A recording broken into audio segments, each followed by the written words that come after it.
welcome to the latest edition of the Black Spin Global Podcast. I'm Eugene. And I'm Lucy. And yeah, guys, welcome to the latest episode. This is our Australian Open review slash catch up. It is. Yeah. Back to sleep, I'm still catching up on sleep. I'm actually tired. I was going to say, like, how are you? How are you doing after I'm that? exhausted. I am exhausted. And I will never shut up about the crazy Australian Open hours. Like, it's just ridiculous. It's just, Because I remember texting you, I think just before the start of the tournament, I was like, don't you enjoy, like, the whole Australia swing, like, kind of the late nights? And you were like, hell no. You do because you like to sleep at crazy time. Yeah. Like, I don't know how you do it, but like, I just know. But I have to say, this is the first Australia Open where I pushed through and I was really like, I was staying up as much as I can. You did well. I remember some Thank matches you. I was thinking like flipping out, like it's what, Lucy's, 3-4 in the morning. I'm seeing listen, Lucy tweeting. there was one day where I actually did not sleep. And you had work, obviously. I had work. So like, and the thing is, it was so late. I even started work early. Mad. Like it was at 6 a.m. I was like, you know what? I'm just here chilling. I might as well just work. So you didn't go to bed? I didn't go to bed. Crazy. I didn't sleep. Yeah, but then nuts. as soon as work was done, I switched everything off and I was sleeping. It was crazy though, in terms, because that's how we kind of know that's kind of how it is, like for the start of the year. But it's crazy how we never get used to it. Yeah, you say that. I kind of am. I am kind of used to it. Boy, that's I say you. used to it, like. Yeah, I don't like it. But you're used to it because you do it even outside of Australia.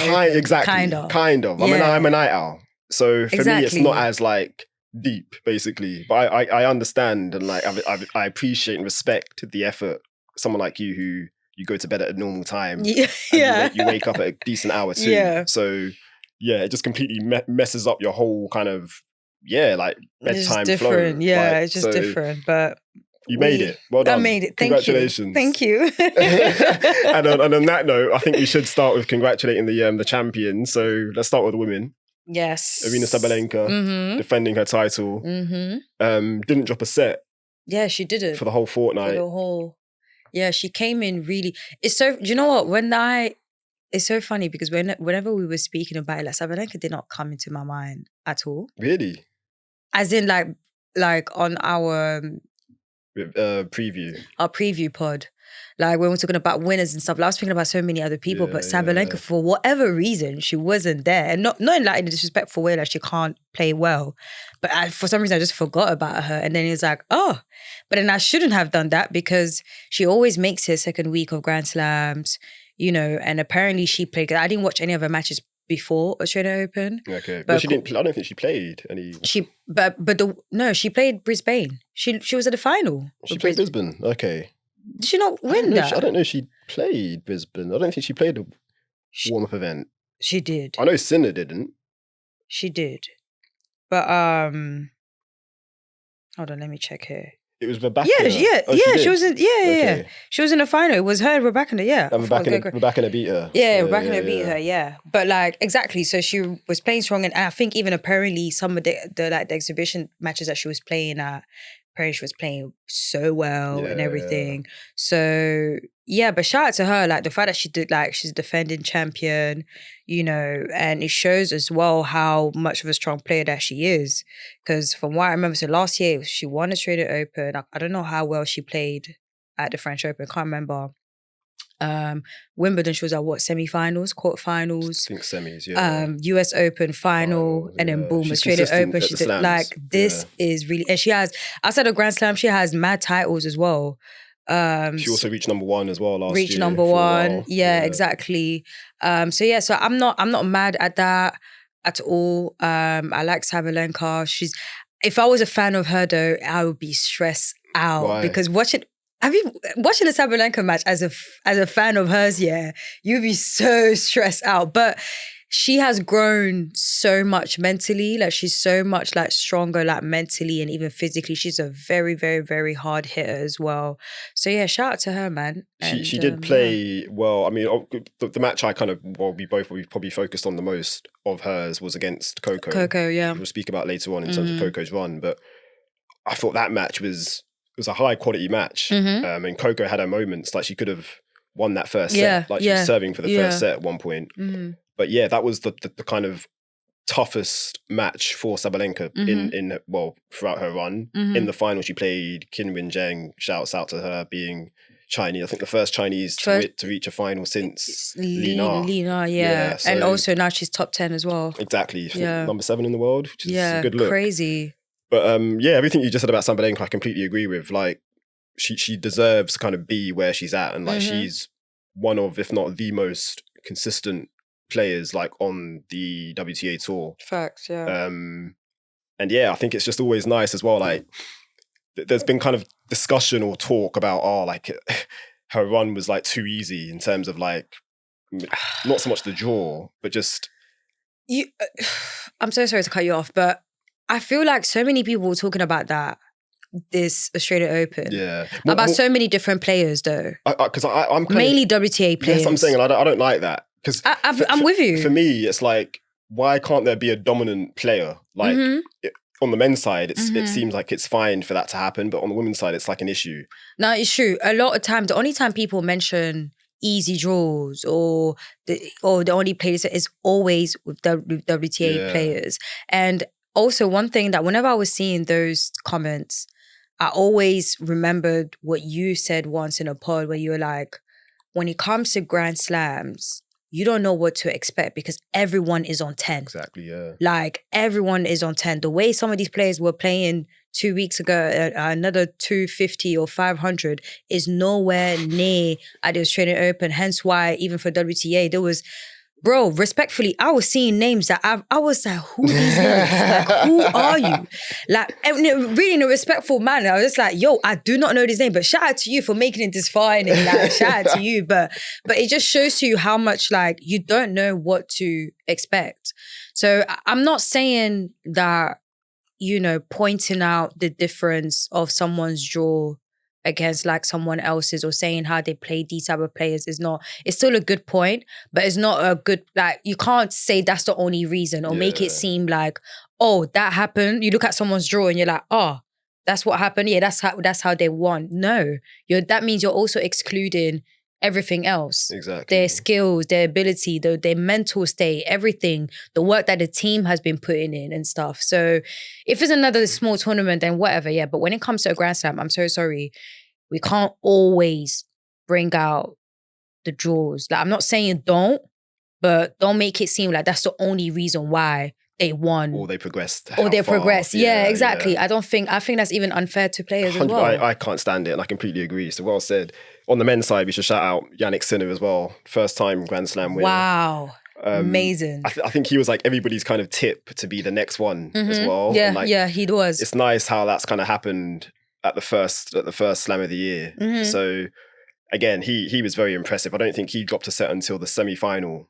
He played really well, yeah. So he played really well, up until the semi-final against Novak, he won that in 4 sets. That was the first match where he dropped a set. And then in the final against Daniil Medvedev, he lost the first 2 sets and then came back and won in 5. So yeah, big effort on Jannik Sinner's part. Definitely. I think he's a player as well. Like, everybody's kind of been speaking about to say, oh yeah, like he's the next one. He's been grinding really hard. Yeah. Because it's so funny because I remember like 2 years ago, like, I remember everyone was saying it. They were saying Jannik Sinner's the next one.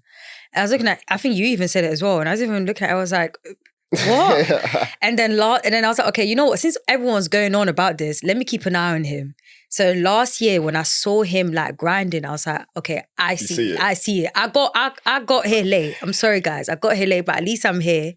Shout out to Sinner. That's honestly incredible. I feel like he really like deserve it, and I'm just happy again to see another young player winning not just a title but a Grand Slam title. Big. It's a big deal. And also, playing against like really top players, like the fact that you're beating Djokovic, who hasn't lost at Australian Open since God knows when, and also Medvedev, who won there already. And who also had that experience, which as a fan of Medvedev, I was a bit heartbroken. I generally thought he was going to win that. And that's why I don't think I really even... What, as in the final? Yeah. Oh, okay. I had Med, because I was like, I thought Sinner might be in a like he's strong to like physically, he has everything to do it, but I thought there'll be like a mental block. Okay. That's what I thought will happen. It being like his first time. Yeah, and like, exactly. Yeah. Whereas what Medvedev, this is like his third Grand Slam final. He was literally in the same position this time last year against Nadal. This is also the second time he's been in a position where he lost the first two set of Grand Slam final. And yeah, so, so I generally had Sinner, but Sturgeon had Medvedev, sorry. But it's just nice to see two players like them being there and just, Yeah, no, well so said. shout out to them. Good look. I think we should start with the women in terms of like our kind of roundup. So yeah, let's go Coco first. So I thought she had a really good tournament in terms of reaching the semi-finals. She was the 4th seed. So according to seedings, that's where she was supposed to get to. Like, well, yeah, last 4. Yeah. And like I said, in that match against Sabalenka, she had her moments in that first set. Like it was a straight sets loss, but it was a competitive match. And I want to talk about like, well, first we should mention her fits. So, amazing. New Balance. Amazing. Props to New Balance. Listen, like clap. Exactly. Let's clap. You know, people need to stop talking about Nike. No. In terms for Coco. Because I remember when Coco won the US Open, everyone was like, Nike, because as soon as you're a Grand Slam champ, it's like Nike. And I'm just like, no. She even made it very clear, like, we team New Balance. But shout out to them. That looked so nice. What, because she had the yellow and the blue one and the navy one. Which one did you like? So for me, and I'm a guy. Obviously, I'm not an expert when it comes to like women's clothes, but I loved her jackets. The jacket she was coming out. Oh, the jacket she was coming with it. So yeah, that was nice. Yeah, the yellow one, obviously, this is when she was wearing the yellow kind of fit, and then the navy blue when she was wearing navy blue for the semi-final. For semi-final. But I don't know. I think.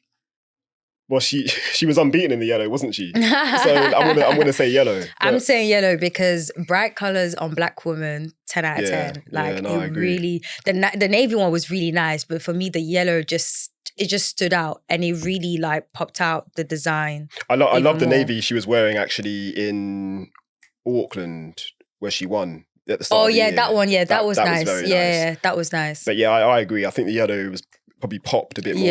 Yeah. But like in terms of her tennis though, like I thought she played really well. Like I loved mixed emotions. I say mixed emotions, mixed feelings about the match against I know which one you're Marta talking Kostyuk. Yeah. Because that was like up and down and like it was a match where both players are like nervous and overthinking. Like I literally tweeted my account. I was like, I need these girls to like, I know this is a big deal. I know what's going on right now, but everyone, let's breathe. Let's relax. Take a deep breath. Let's take a deep breath. Like both of them were just like so, I was just like, what is going on? But you could tell, it just shows to you how sometimes how bad you want it can come in so many different ways. And in that moment, it came in a way of like nerves and making so many errors and stuff. But for Coco to pass through that just shows you how much she has grown massively as a player. Yeah. If this was 2-3 years ago, Coco would have lost that match immediately. Yeah. But the fact that on her tough matches like that match and the one with Sabalenka, even though she lost in straight set, you could still see because there was moments. I think there was one set where she was even like a couple games ahead. Yeah, the first set she served for it. So yeah. she was 6-5 up in that. See, exactly, yeah. First set. So that's what I'm saying. Like it just shows to you, like I remember saying it on the pod that one of the things that she needed to work on was just finding a solution whenever there's like things are not going her way. And she has been doing that so well. Yeah. So yeah, honestly, like although that match was chaotic, it was also a nice moment to see the growth of Coco Gauff. 100%. I kind of said as well after that, like that's the kind of match where it's just good to have in your kind of bank in terms of for the rest of the year, because when you come through, like when you're able to get through moments like that, it's just good knowing that wow, like I was able to push through, like winning the first set. I think it was a tiebreak against Kostyuk, and then she lost the second set in a tiebreak, and then the third set it was like 6-2. Like so, she just basically locked in and then just got it done. Yeah. She is a better player. And that's no disrespect to Kostyuk. That's just the fact. Yeah, 100%. And I thought Kostyuk was actually quite good as well in terms of like how she kind of brought it too, because she knew she had to bring it. Yeah. And I think after the match, she said basically, she was playing, she just played one of the best players in the world. Like the girl's a super talent. Like really giving Coco like her props, which I did like. Yeah. Didn't like her husband's cap.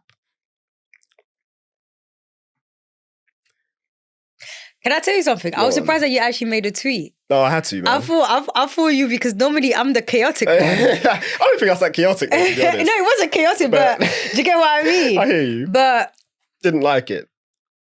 Bro, she's 19 years old. Like, there's no point. It's not, no. It's not even, I don't even care about all of that. Listen, there's only one husband that was able to do that, and that's because his wife was at a level that no one is at and no one will be at for a very long time. When you have someone like that, you can come up and be all confident and be, because Alexis did the same thing when Serena was playing against Sharapova the first round in the US Open like a couple years ago. And it was the drug thingy. That does ring a bell. Don't you remember? That does ring a bell. Literally, it was that, it was like a little shady thing. Yeah. But his wife is the GOAT. You cannot do that when this is the first time your wife is making it this far at a Grand Slam. Listen, bare people, respectfully, bare people wouldn't even know about her. Respectfully. Lucy, people have been talking about Marta Kostyuk. Okay. But now there's more about her because of who she's playing against. Yeah. All I'm saying is, if you're going to be moving like that, just know that do your studies, do your homework. Yeah? Because honestly, I don't even like that coming from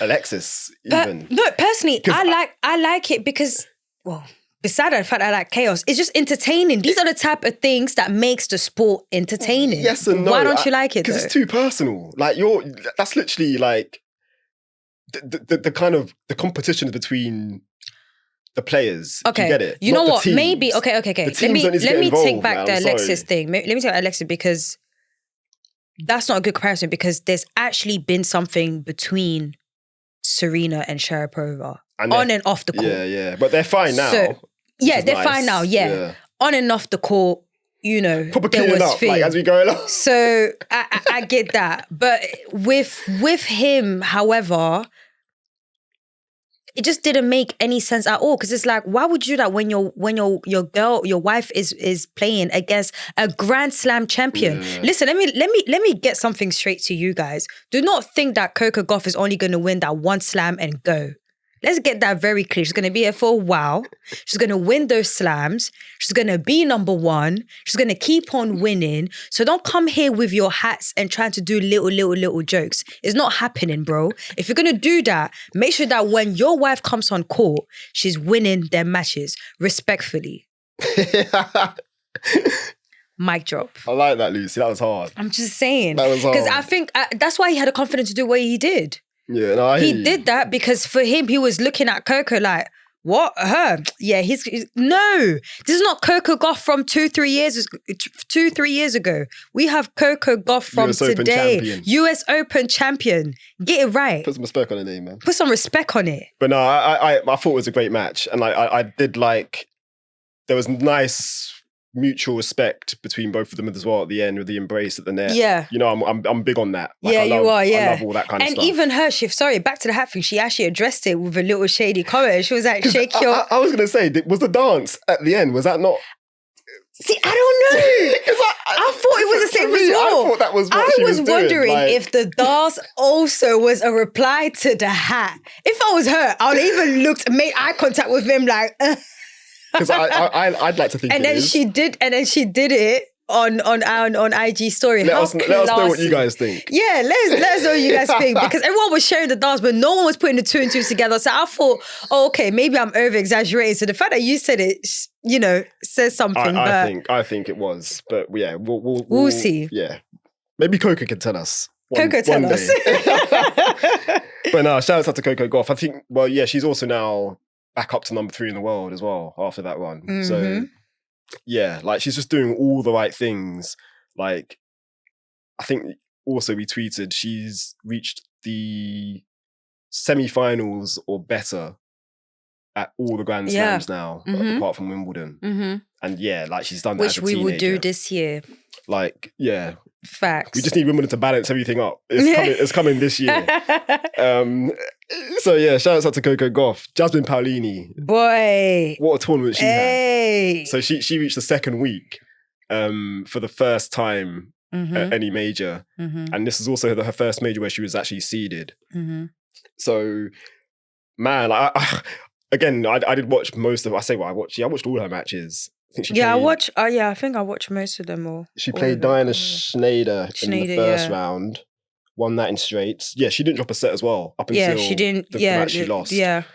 But the match that really blew me away was the one against Anna Blinkova. Yeah, I was about to say that. Who obviously knocked out Rybakina in the previous round. And yeah, the way Paolini came out, like she was just firing. That was the one with the delays, right? Yes. The one where the matches started mad late. Yeah, I remember. Yeah. She was blazing. She was on a mission. All those rounds, she was just like, there was one, I can't remember if it was that match or the match just before the round before that, where her matches was just. I think it was Tatiana Maria. I think the one with Maria. Bro, I was like, Paolini, who's chasing you? Who's actually chasing you?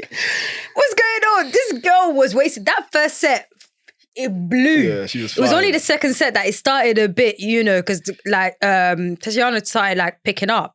But that first set, she wasted no time. I was like, raw. But no, I am so happy for her. It shows, how much she's been working so hard and stuff. We said it as well at the start of the year. Like she's kind of come out with a different kind of energy. Yeah. You saw it at the United Cup. Yeah. Like more aggressive. Yeah, she's playing like she's a top 30 player. Like she belongs in the top 30. And like now, I think, we'll be able to see more of that like at the bigger tournaments, which is great. Yeah. Yeah. She's more aggressive. She's hitting like really hard as well.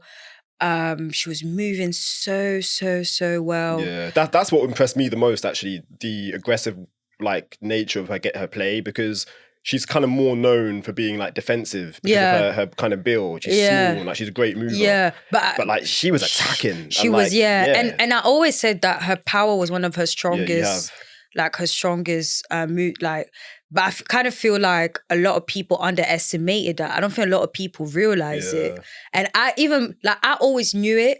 But I knew it for certain when I finally watched her play at Eastbourne last year. Okay. And like even people around me were like looking at her like, bro, like what is going on? Like that is Paolini. But honestly, shout out to her. The fact she made it all the way to that fourth round was just amazing. And she should just keep going. I know she's at Linz right now. She did unfortunately lose. Yeah, lost in the first round. The first round to Katie. Yeah. But she's playing doubles, so because she plays her doubles. Yeah, so shout out to Jasmine. Alycia Parks. So she reached the third round.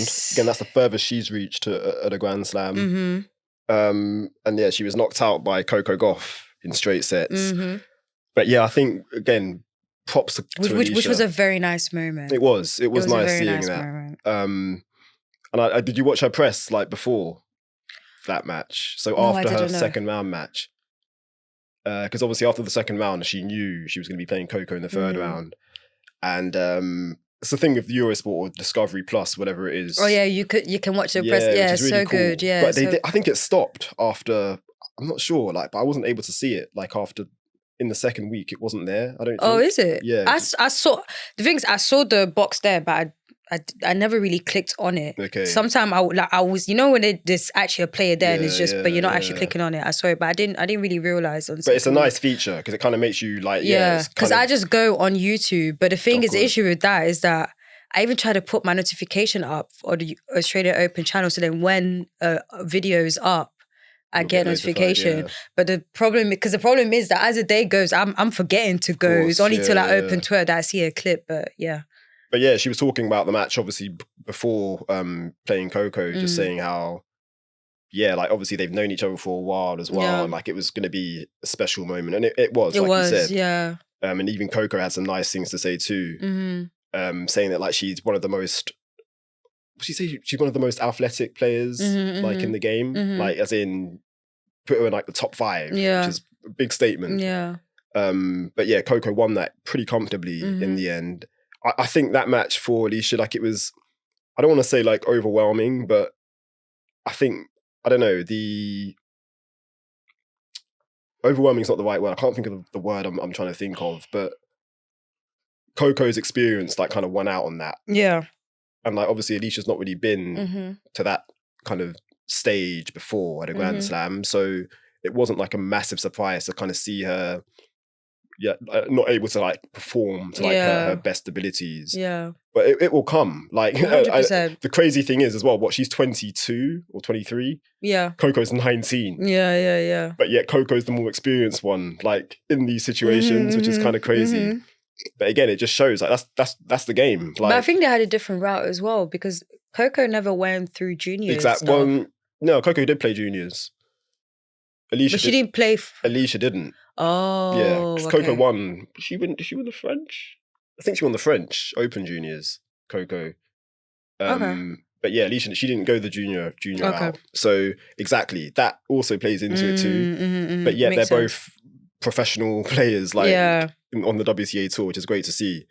So yeah, shouts out to Alycia Parks, man, for sure. And I think again, like her game, she's shown that she can kind of play on all the surfaces. Yeah. So obviously now we've got like it's a bit of a hard swing before we get to the clay.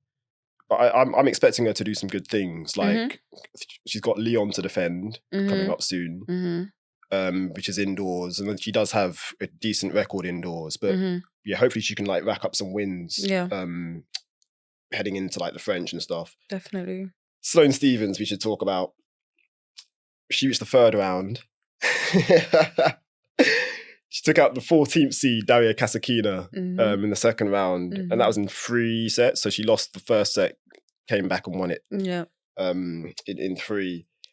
But yeah, the match against Anna Kalinskaya. So I said she was playing on an empty stomach. Yeah, you did. Because she had her like sushi and like, what was it, shakes? Yeah. But did you see her tweet though? Because someone added her. It was like,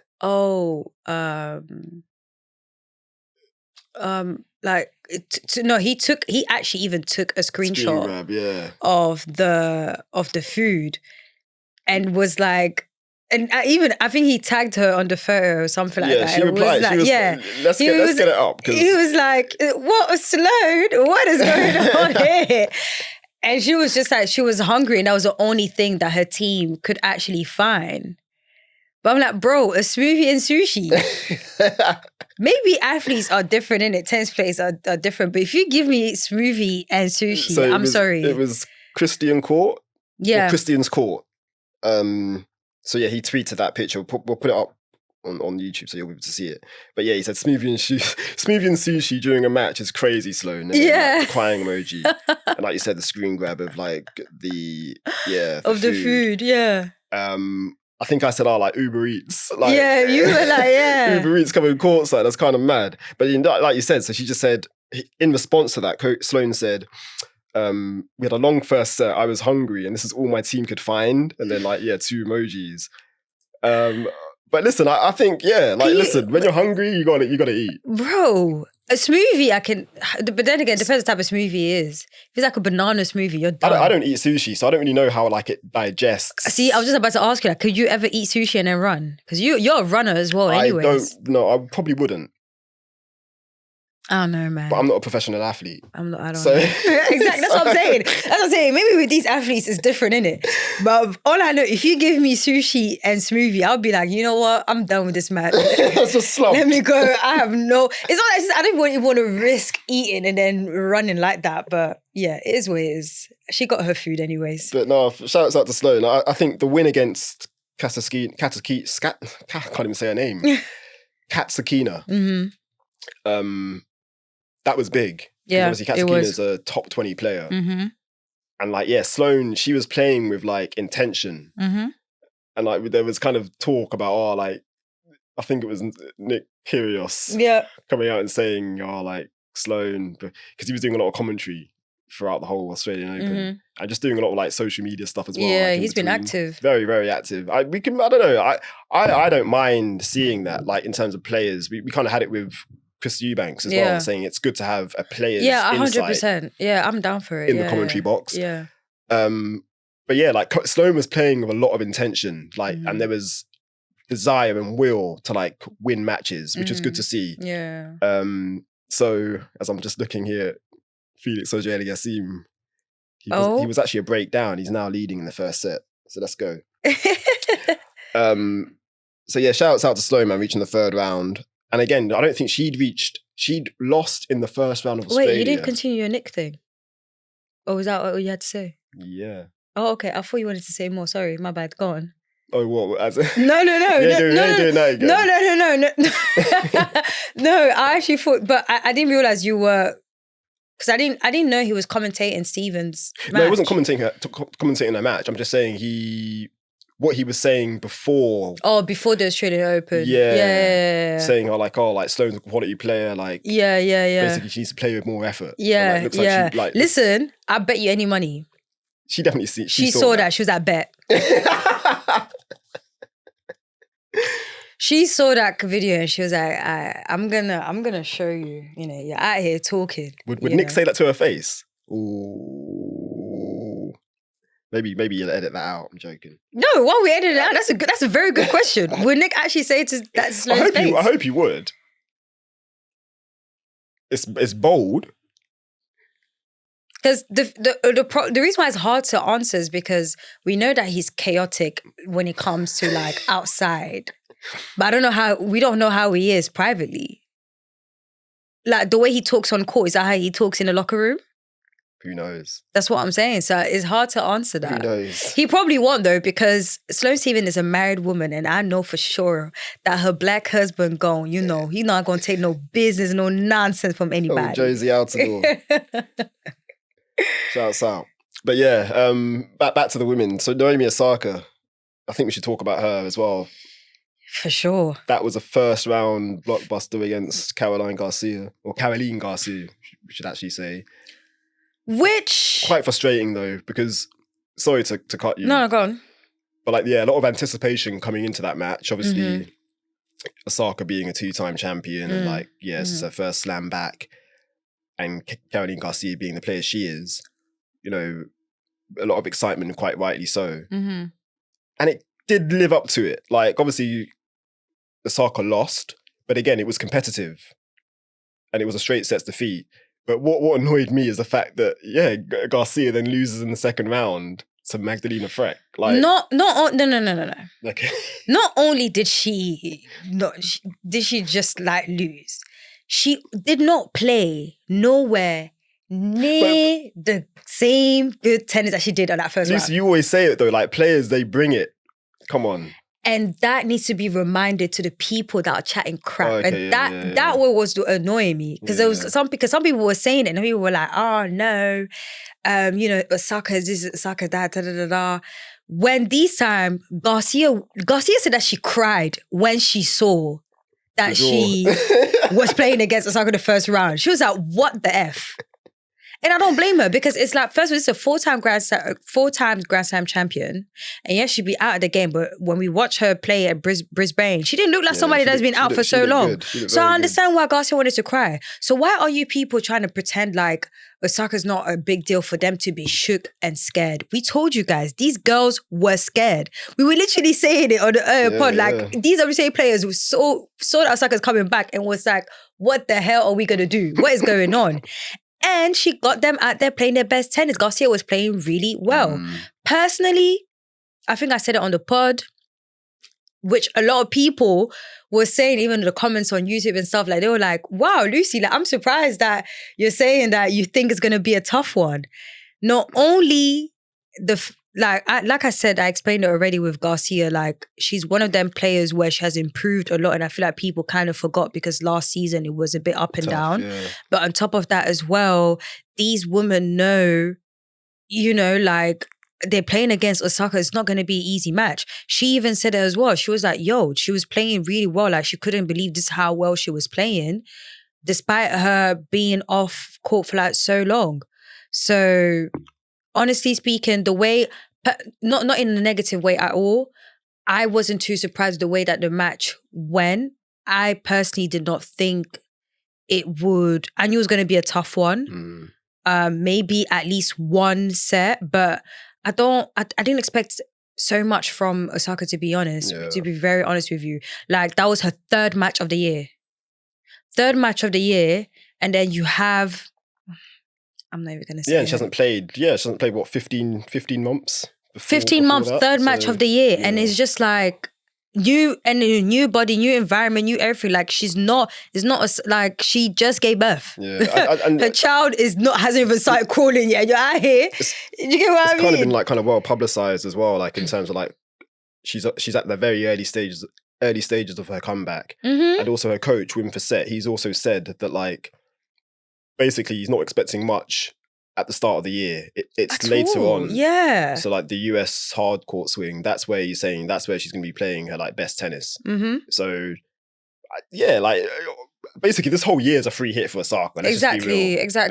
But I don't think we should be expecting anything special like, at these first tournaments that she's playing. Did you hear him, guys? Did you hear him? Because some of you were out there just yap. But it's just good to see, and I am with those people because it's like an excitement thing. Like, no, in a negative way. Oh, okay. Basically, like, do you get what I mean? Like, making it seem like basically forgetting the fact that she's not been playing and she's not a new mum and stuff like that. Saying that, this match was that. It's like, because she didn't have like any break points at all. Yeah. So it was just like, okay, but this is her third match of the year, and she's playing against Garcia, who's someone who's improved her game so much.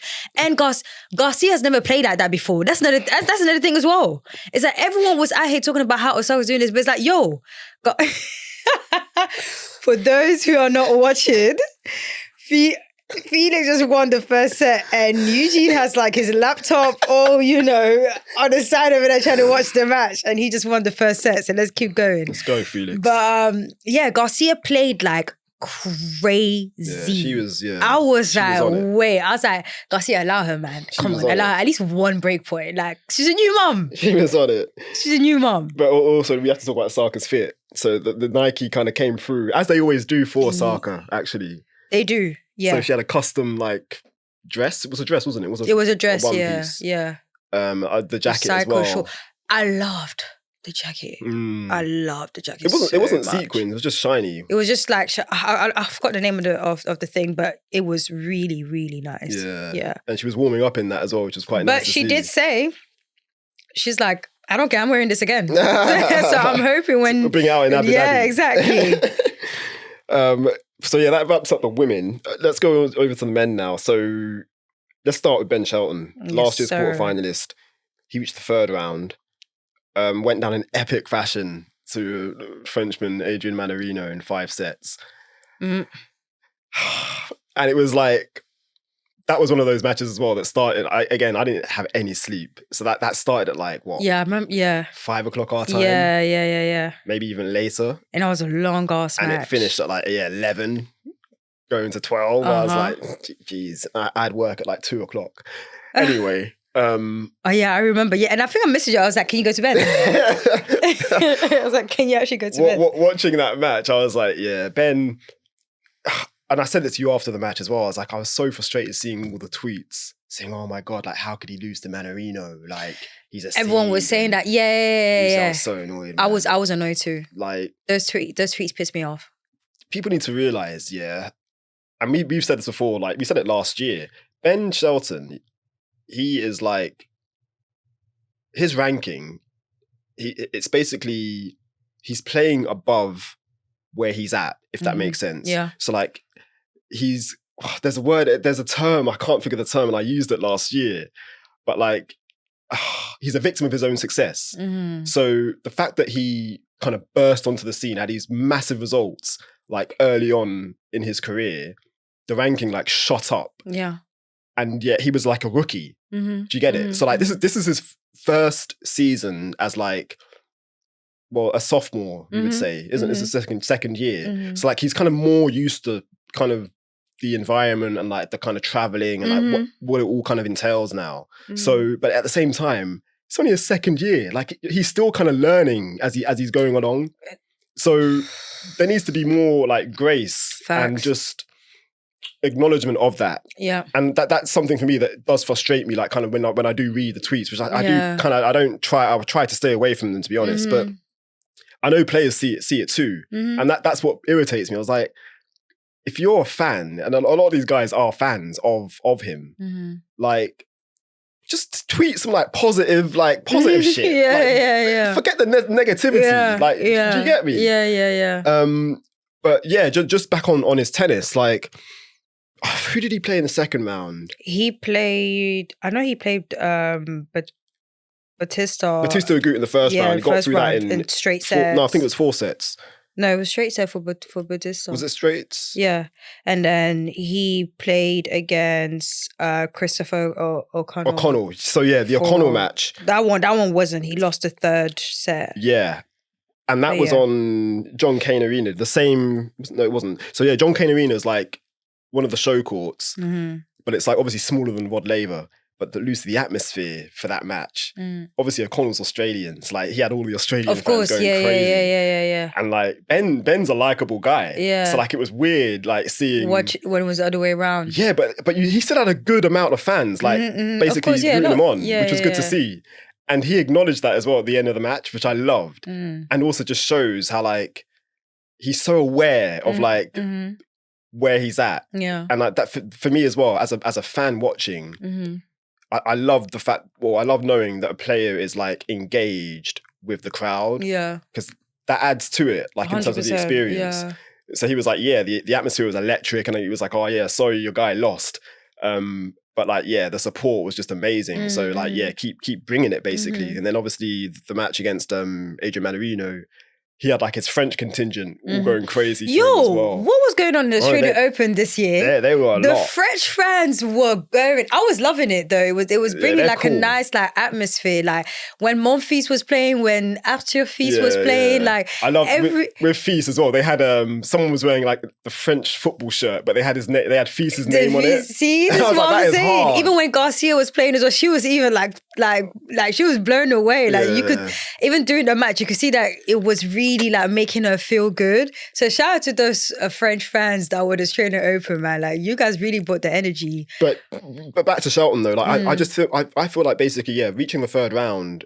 Yeah, he reached the quarters last year. It's a good run, like considering it's his second time playing the Australian Open, like against a player who's been playing for a vet. Exactly, long. Adrian Manarino is a vet. Like he's like what 36, 35? I want to say he's like he's my age, so 35, 36. Yeah, crazy. Yeah, exactly. Yeah.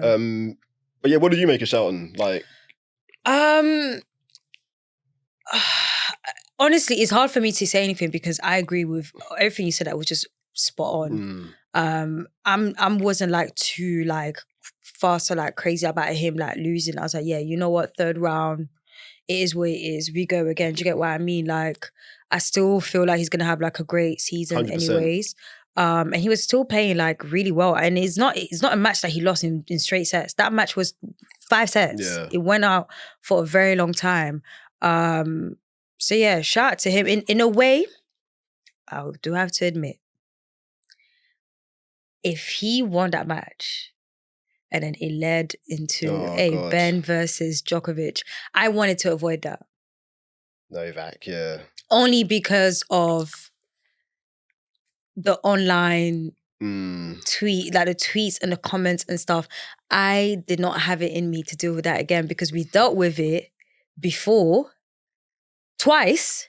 Because Mr. Novak doesn't want to let that US Open situation. Well, not even just him. Actually, no. Let me take that back. Yes, him. Because initially I was going to say him. No, hear me out. I was going to say him and the journalist. But the journalist has asked questions to Ben about the situation multiple times. But he keeps it respectful and clean and quick and tells him straight like, hey, I don't want to talk about this anymore. Let's move on. It's a new season. Why can't Novak do that? It is poor on Novak's part. It's really poor. And then when I replied back to Quentin Moyer's like tweet when he tweeted for L'Equipe, which I was so taken back at that comment because obviously he tweeted in French. I was so taken back. I hit the translation because I was like, "There's no way. There's no way. I refuse to believe this is the way it is. Just be clear." And when I was making like the statements, the replies, and the stuff that people were saying, I was just like, what? Either way, we're in a new season. I really hope that we can move on from this, but I generally had I didn't want a Novak versus Ben at the moment. Because so much happened before. If there's another opportunity again, let's do it then. But the fact that there was drama between them two, which I think Novak is bored as well. I think he was just bored and just wanted to pick up or something because it wasn't the first, or maybe it really did bother him. I don't know. But either way, it is what it is. Shout out to Ben Shelton. You know, we'll see you again. He's a top 20 player. So exactly, yeah. So it is what it is. Frances Tiafoe. So he reached the second round. He lost to Thomas Makach of the Czech Republic. And like for me, it's like when we talk about like players bringing their game, never seen Makach play so well. Like he was playing at an unbelievable level, and it definitely took Tiafoe aback. Like he was shocked at what he was seeing. But I said here I was laughing because that match, the winner of that match would have played Karen Khachanov. And like, basically for the past 2-3 years, Tiafoe has always met Khachanov in a third round at a Grand Slam, whether it was Australia or Wimbledon. So I think Australia's been twice. He lost to him last year in the third round. The year before that, I'm pretty sure it was Wimbledon. And the year before that, I think it was Australia again. But yeah, he just always plays Khachanov in the third round at slams, which is weird. And yeah, Makach ended up losing to Khachanov in the third round. But yeah, with Tiafoe, obviously he's going to be disappointed because that's a second round loss. Yeah. And I don't really think there's any kind of way to, I don't know, paint it to kind of, I don't know, maybe you could help me out. I don't know, like. What I will say is you could see a difference in his game. Even before Australian Open, even at Hong Kong. What's his coach's name again? His new coach? Diego Moyano. Diego, yeah. You can see, like, I think Tiafoe was saying how, like, they'd be working really hard and blah, blah, blah. And I'm like, bro, we can see it. Like, he was moving so much better. And there was a little bit more strength as well. I don't know. I think I was having a hard time figuring out what was going on, but I don't know. I don't know if it was a thing where he was nervous or something. Something was up. I feel like something was up. I just feel like Makach was playing at a level that, like, took him by surprise. And really, it was annoying because, he beat Borna Coric in the first round, and that was a really, like, he played so well. And I was expecting that to be tough. Exactly. See, that's the thing. No, but that match was tough, and you can see that he was trying to get it through. So for me, I thought, okay, if you had to battle that much for that first round, we're clear, like we're good. So that's why when he came to the second round and then how he was going, I was a bit surprised. I was like, raw, like, all right. I genuinely think there was something going on mentally. Maybe. I think there was something. Maybe. Or maybe you're right. Or maybe it was a thing where he was taken back at the level of his opponent. Yeah, I do feel that level was just, he probably played, that's probably one of the best matches Makach has played. So, like, I guess that is credit to Frances. But yeah, he's going to be disappointed only reaching the second round.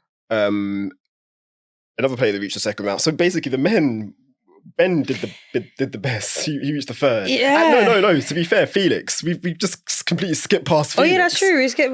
Well, and here he is. That's why. But yeah, he reached the third round. Played that marathon first round match against Dominic Thiem. When I saw that, I was like... Lucy, I couldn't watch that all. I fell asleep. Because that started at a stupid time for us. What time did that start? That started in the morning. So that started okay, that means I definitely watched it. Yeah, that started at like 8, I think. Yeah, I did watch it. Yeah, and I did watch it. 1, yeah. Possibly 2. Yeah, it finished quite late. Yeah. Yeah. Wow. That's crazy. the longest match that's the longest match of Felix's career. Yeah. Like, he's never played a match that long. And he won in 5. Yeah, that was crazy. I mean, but it's funny because everyone was making fun of it. It'd be like, yeah, this match is gonna be one long ass match. Like everyone, when we saw the draw, it was like, Felix versus Thiem, like crazy. And that's exactly. But yeah, really happy that. Speaking of Thiem, he actually, I don't know if you saw it. Yeah, I did. Yeah. He said that if this year doesn't go as well, like he might just leave it, which is as if. I'm not gonna lie, I would be really like when I saw that, I was like, nah, this is sad, man. Like I had high hopes for Thiem. Like he was out here making Nadal nervous, US Open crazy. champion. US Open champion. He was killing it at the French Open. The French Open, we were always like, Thiem will be a French, will be a champ there. No, but hopefully he has a good year. I'm honestly, I'm hoping that he pulls it off. But yeah, Felix, honestly, this is a great start of the year. Yeah. Good start of the year. I was a bit disappointed though, Lucy. I'm sorry. The reason why I'm saying good start is because of look at his season last year. Yeah, I know. But I'm saying the match against Daniil Medvedev. So he beat Hugo Grenier in the second round, Frenchman, and that was in 4 sets. And then the third round it was Daniil Medvedev. Where he lost in straight. Listen. Medvedev. I love you. I really do. You are my hard court specialist. But the fact that this guy always plays his best tennis against black players needs to be studied. That one, he finished in straight sets and he was done. When there's a black player, like Medvedev's just like, nah, we're going to make this quick, short, and I'm going to Because before that match, that's where Medvedev, he played Emil Rusev. Yeah, and he played it for 10 hours. So I thought, okay, he'll be tired. He did not even let my boy get even 1 set in. I was like, bro, come on, man. I think that's the only match where he did not drop a set. I don't know. But I was expecting Felix to cause some damage, man. And like, it just didn't happen. Yeah. And going in, I was like, this is his moment. Because I don't think he's ever beaten Medvedev. I don't think so. Yeah. I don't think so. Either way, the record is bad. Yeah. The head-to-head is thingy. Yeah. I just thought, this is it. Medvedev's completely... I mean, the reason why I'm not too mad now, Medvedev is a finalist. Yeah. And on top of that, Australian Open champ as well. Oh no, US Open champ. So like, he's a Grand Slam champ. So that is why it was easy for me to be like, you know what, I'll take it. I was also thinking back to the match they played, I think 2 years ago. And that was a 5-setter. Do you remember? Oh, yeah. Again, Felix had his moments. Yeah. I think it was a quarterfinal. Yeah. Felix had his moments in that match, man. Yeah. But yeah, this third round didn't live up to it. I have faith in Felix. But like you said, it's a good run. Third round at a Grand Slam, good win against Dominic Thiem. Mm-hmm. And yeah, there's no shame losing to Medvedev. Exactly. Eventual runner-up. Exactly. Let's shout out... Well, 2 more players I want to talk about. Arthur Thies as well. So he reached the second round. Got a really good win against Yuri Vesely in the first round, actually. And then, lost to Talon Grigspor. He was seeded. He's one of the top, well, I say top 30. I'm pretty sure he was seeded. But yeah, that's where I saw like the French crowd. Yeah. For Thies, and I was like, this is brilliant. Yeah. Like, for one, I don't know why there are so many French people. I was just like, what's going on? But it's good to see. But it was nice. They all like get behind their sports people, which is nice. But yeah, again for Thies, man, it's just second round of a Grand Slam. He's 19 years old. Like, these are good learning experiences for him. Yeah. So I think, again, it will stand him in good stead for the rest of the year. Definitely. And yeah, shouts out to Christopher Eubanks, our guy. So he was draped in his new Jay Lindbergh drip. A lot of people were loving it as well. It did look good. It was dope. So we saw it for two matches. So because obviously he lost to Andrei Rublev in the second round. But he did get a good win against Tyra Daniel. I actually thought that match was going to be a very... but Daniel coming in from Auckland, he lost in the final. Yeah, so he's coming in like good form. And he's... Yeah, exactly. And he sometimes can be a bit But he beat Shelton, didn't he? So... Yeah. So yeah, shouts out to Eubanks, who's now actually with the US Davis Cup team. Yes. Where that kind of wraps up. That wraps up our kind of Australian Open. Out of 10, how would you rate? I enjoyed it, Lucy. Like I thought it was for me, it's always one of those ones where like, yeah, it's just a nice way to start the year. And I like the fact that we have, well, on the men's side anyway, we've got a new Grand Slam champion. Mm-hmm. So I'd say it was up there for me. What about you? Out of 10. Out of 10? Oh, that's tough. Because we didn't get a win, I'm going to say 7. Okay, I'm going to say 6. Oh, okay. I thought I was being harsh. Why 6? Actually, I take that back. I think 7. Yeah, 6 is harsh. I'll take it. Yeah, sorry. So I was deep 7, in then? It. Well, 1 as well. No black paper. We had Coco all the way semi-finals. And I don't know. There wasn't like those. I think the men's side was a bit for me. Yeah, in terms of like the matches, they were just long. It was just rallies. It's just long ass rallies. It's just like, come on, do something. To be fair, we didn't have a winner, you know. How dare us? We left with something. We did have a winner. We left with something. We said, hey, I love that men's, women's, not happening. Girls doubles, we're going to leave with something. I'm leaving it with something. So yeah, shouts out to Tyra Caterina Grant, or just Tyra Grant, 15-year-old, and Eva Jovic, 16-year-old. They secured the girls doubles title. Mm-hmm. And this is her second one, right? Second Grand Slam, exactly, doubles title. So she won the French Open with Claire V last year. But yeah, like, brilliant way to kind of close out. Mm-hmm. Well, I say close out, to start the year, really. The first slam of the year. There's kind of a lot of talk about her kind of being someone to look out for. And obviously she's only 15, so you don't want to put pressure on her. Yeah. But yeah, the fact that she's winning Grand Slams already, like, clearly a talent. Facts. So definitely a name to look out for. And it was nice that we left. So you know what, I'm going to give it an 8. Because we... I'm giving it 7.5.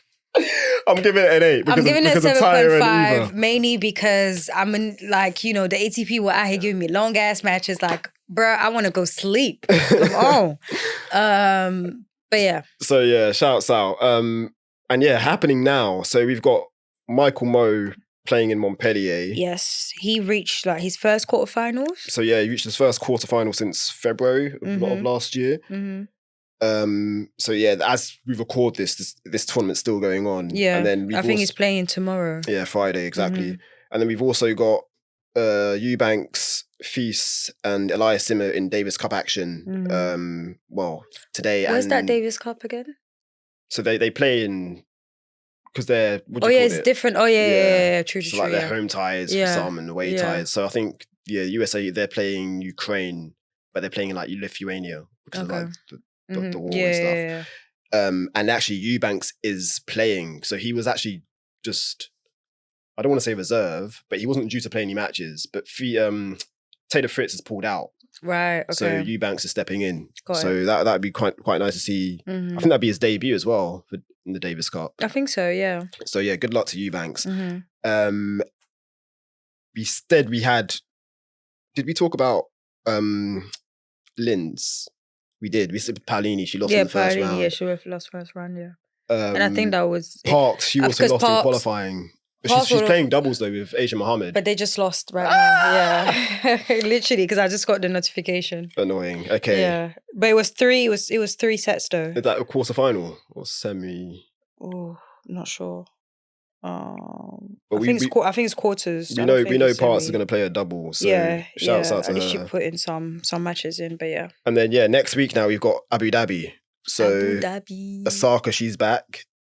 Paolini, she's also playing in that, but Osaka, she's playing doubles with Ons Jabeur. I am so happy about that. Yeah. And it's again warning everybody. She's coming to play. I don't think she's ever played doubles. I think she's played doubles years back with her sister. Yeah, I was going to say with her sister, yeah. Like years, but I think that's the only time. But no, which I love this. I really love this. So that would be nice to see, definitely. Yeah. And then we've also got Parks playing next week in Cluj. So she's playing the Transylvania Open.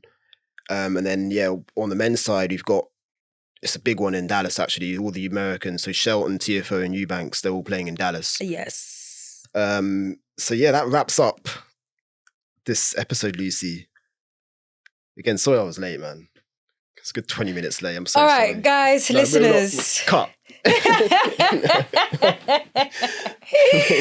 What happened to your New Year resolution, Eugene? Lucy, man. I know. It's the 1st of Feb, man. Allow me. What you exactly a whole month of the year. So now we got to wrap up. So anyways, guys, thank you so much for tuning in. Hope you guys enjoyed the episode. Make sure that you have us on social to be, to stay locked in with everything. And we've got we've got a lot coming up this year. Like we've got more interviews lined up and just things in the works. So just obviously stay tuned. But just know that things are happening behind the scenes. Dancing. Guys, until next time. Take care.